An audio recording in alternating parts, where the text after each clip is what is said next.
सिंध जे वॾे वज़ीर सईद मुराद अली शाह चयो आहे त पीटीआई जा पंहिंजा माण्हू वक़्त ब वक़्त हुकूमत ख़िलाफ़ आवाज़ उथारीनि था। अपोज़िशन न पर वफ़ाक़ी हुकूमत खां पंहिंजा ई माण्हू नाराज़ लॻी रहिया आहिनि। लॻे थो त वफ़ाक़ी हुकूमत घणो वक़्तु न हली सघंदी। भान सईदाबाद में मीडिया सां ॻाल्हाईंदे वॾे वज़ीर मुराद अली शाह जो चवणो हो त बिलावल भुट्टो पहिरियां ई चयो आहे त वफ़ाक़ी हुकूमत एतिरो न हली सघंदी। आसिफ ज़रदारी जी मेडिकल बुनियादुनि ते ज़मानत थी आहे।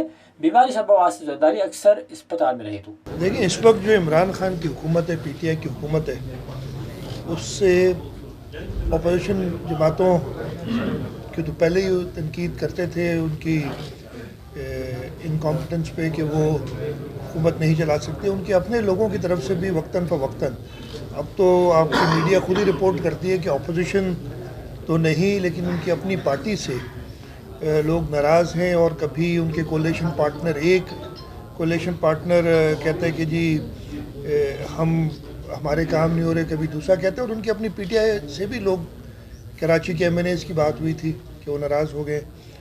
तो उससे लगता यही है कि ज़्यादा दिन ये हुकूमत चल नहीं सकेगी। हुनजे त महांगाई ग़रीब माण्हुनि खे पीड़े छॾियो आहे। पीपल्स पार्टी जमहूरियत ते यकीन रखे थी। पीटीआई जा पंहिंजा ई मेंबर हुकूमत खे टफ टाइम ॾियनि पिया। असेंबली अंदरि इन हाउस तब्दीली आइनी ऐं जमहूरी तरीक़े सां अची सघे थी। विज़िट कयो अवामी आवाज़ मीडिया ग्रुप जी वेबसाइट awamiawaz.pk।